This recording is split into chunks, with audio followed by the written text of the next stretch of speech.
Assalamualaikum. Alhamdulillah ya bun, bisa ketemu lagi di channel saya. Ya, hari ini memang walaupun keadaan saya kurang baik karena kelelahan, tapi saya ingin tetap mencoba tetap produktif ya bun, karena Allah sudah memberikan saya nikmat hidup, maka saya harus menjalani sebagai makhluk hidup sebagaimana mestinya ya bun, tetap produktif. Ini video lanjutan dari yang kemarin ya bun. Setelah belanja yang kemarin, lanjut saya food preparation, walaupun cuma sederhana, yaitu tadi tahunya saya hanya rendam dengan air hangat, air matang ya bun, dan ini saya simpan ke dalam kulkas. Untuk sosis, bakso itu saya simpannya di laci atas di bawah freezer ya bun.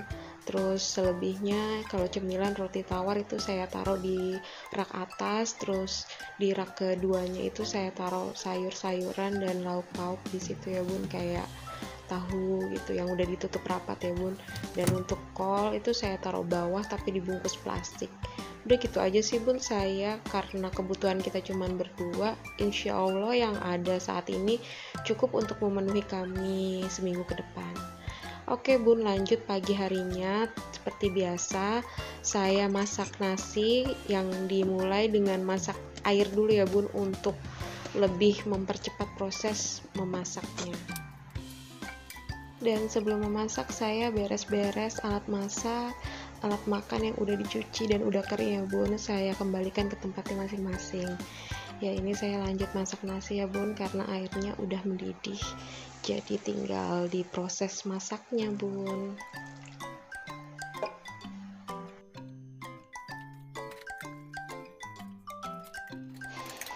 Dari awal saya melihat YouTube ibu-ibu, emak-emak seperti YouTuber Mak Ria, Bunda Fitriani Handayani, YouTube-nya Ibu Ariana.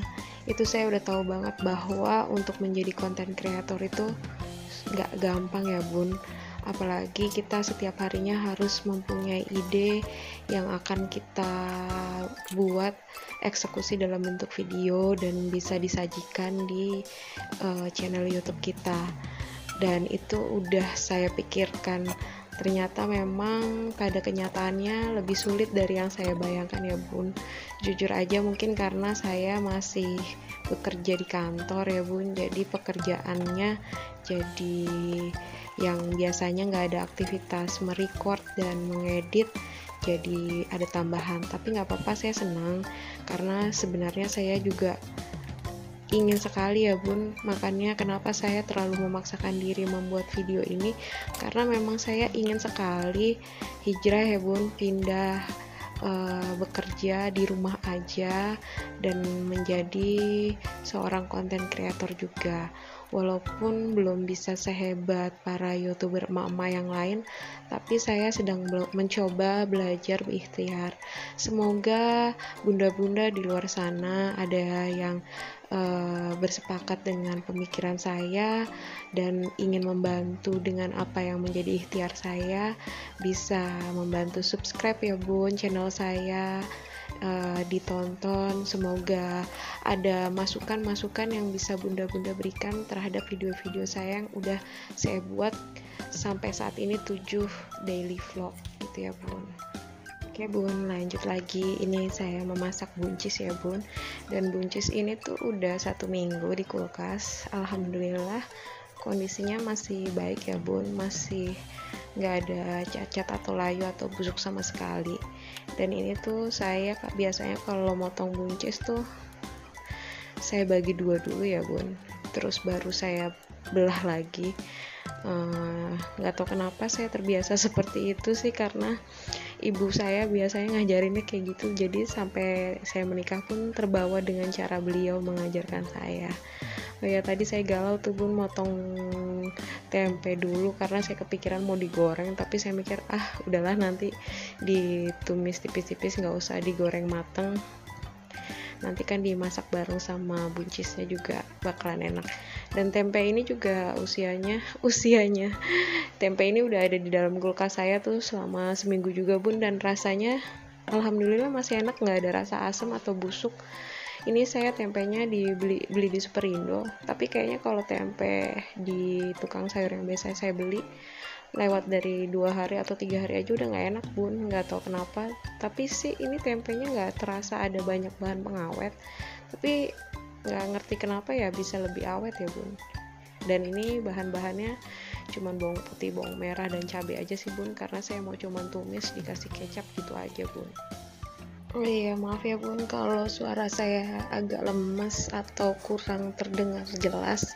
Saya udah coba untuk lebih berpower lagi, tapi kayaknya emang karena udah dari hari Minggu kemarin nih bun, saya kayak sakit kepala terus, migrain, dan biasanya sih saya hanya minum obat wareng, biasanya saya minum Modrek, dan itu hilang gitu bun. Hilangnya sih untuk sesaat, habis itu timbul lagi, hilang, timbul lagi gitu bun, sampai sekarang tuh masih ngerasain migrain di sampai tengkuk sebelah kiri bun. Udah saya coba kerok di bagian tengkuk itu, tapi masih aja bun, nggak enak, rasanya nggak nyaman. Jadi mohon doanya ya bun, supaya saya bisa kembali pulih sehat dan bisa beraktivitas dengan baik gitu bun. Dan untuk bunda-bunda juga yang sedang sakit juga, semoga dalam keadaan sehat dan segera diangkat sakit penyakitnya ya bun. Amin. Oke bun, jadinya ini tempenya saya tumis tipis-tipis aja, nggak saya goreng, jadi kayak setengah matang aja. Lanjut dimasukin bawang merah, bawang putihnya. Kalau saya nggak tahu kenapa ibu saya selalu bilang masukin bawang merah, bawang putih dulu, baru nanti kalau udah agak matang masukin cabenya.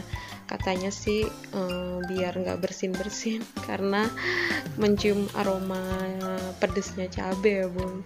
Tapi kayaknya sih sama aja ya bun, saya nggak ngaruh sih, cuman ya udah karena biasaan gitu saya ikutin aja, walaupun terkadang suka kayak ke bawah aja itu cabenya masuk kalau pas lagi masukin bawang merah, bawang putih bun.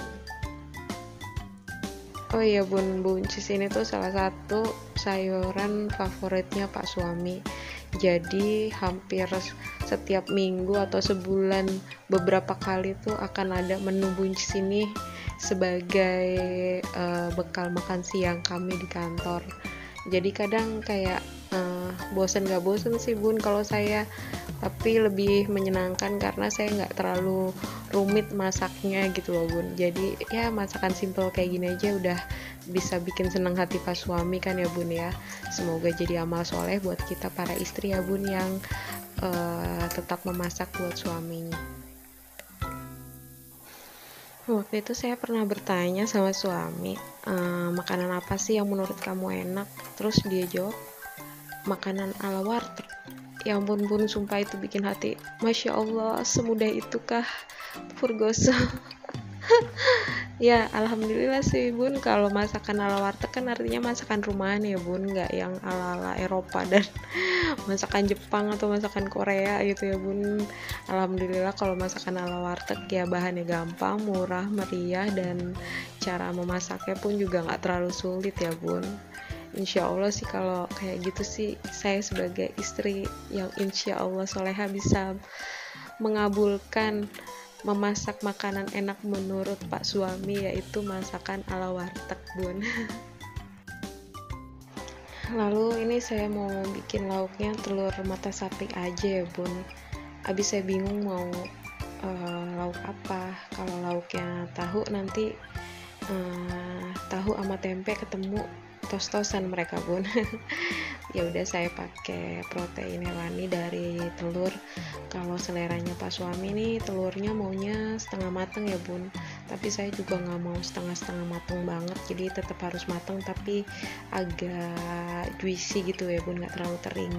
Dan beberapa kali saya coba gagal, tapi kemarin ketika pulang kerja Pak suami bilang telurnya enak nih, sesuai dengan seleraku. Alhamdulillah ya bun, akhirnya bisa juga bikin telur mata sapi sesuai seleranya Pak suami. Kalau saya lihat di restoran atau hotel-hotel gitu yang bikin sarapan menyediakan telur mata sapi tuh supaya bisa setengah matang dan kuningnya tetap cantik, mereka nggak dibalik ya bun, hanya disiram-siram minyak panas, jadi kuning telurnya posisinya tetap terjaga, nggak kayak telur saya yang satu ini nih bun. Dia jadi telur kuning telurnya nggak bulat lagi gara-gara kesenggol. Tapi ini buat saya, kalau buat pas suami kuning telurnya nggak diapa-apain biar tetap setengah mateng gitu bun. Oke, selesai masaknya, alhamdulillah. Nasi juga udah selesai, tinggal dibungkus-bungkusin sesuai porsi masing-masing.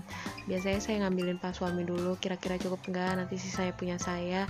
Kalau saya ngerasa masih kebanyakan yang sisa ada di rice cooker, ya udah saya kasih ke pas suami semua.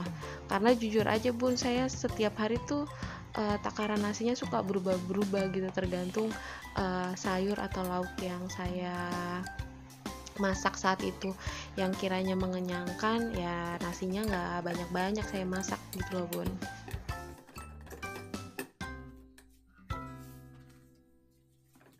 Saya tuh emang nggak mau nyimpen minyak, nyimpen nasi, jadi saya maunya setiap hari nasinya fresh ya bun. Katanya emang lebih baik buat kesehatan tuh seperti itu ya bun.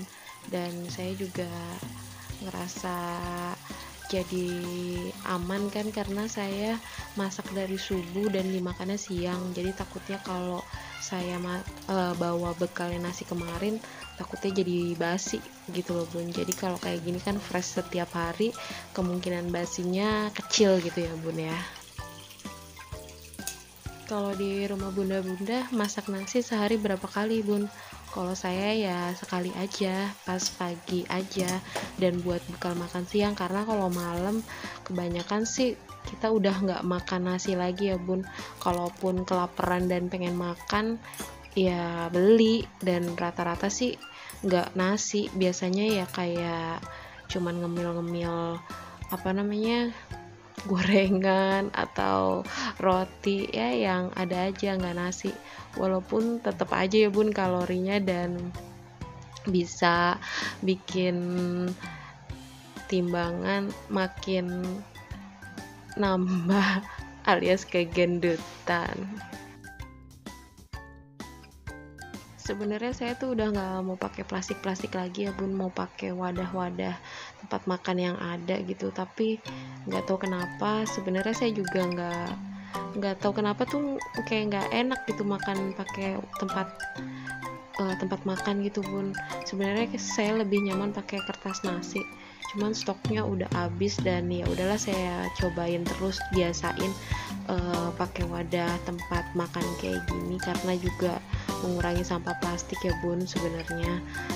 Ya mudah-mudahan saya terbiasa lagi. Sebenarnya di awal dulu juga udah biasa pakai tempat makan kayak gini sih bun, cuman nggak tahu kenapa badan saya waktu itu lagi nggak nafsu makan, dan secara pikiran tuh kayak enakan makan pakai kertas nasi, jadi kayak seolah-olah makanan beli gitu, nggak pengen makan masakan sendiri bun.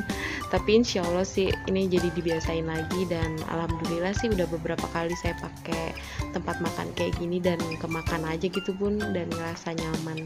Ya mungkin karena waktu itu saya lagi kehilangan nafsu makan, jadi ada aja gitu bun alasannya yang nggak masuk akal. Jadi bun, proses memasak untuk bekal makan siang saya udah selesai, tinggal saya lanjutkan lagi dengan kegiatan bersih-bersih rumah sebelum meninggalkan rumah di next video ya bun. Terima kasih sudah menonton, mohon maaf jika ada salah kata dan perbuatan ya bun, dan mohon bantuannya bun untuk mendukung channel YouTube saya. Mohon dibantu subscribe, komen untuk masukannya bun, dan di like jika memang video saya ini bunda-bunda senang, dan mohon di-share jika memang ada manfaat dari video yang saya buat saat ini ya bun. Terima kasih bun. Assalamualaikum.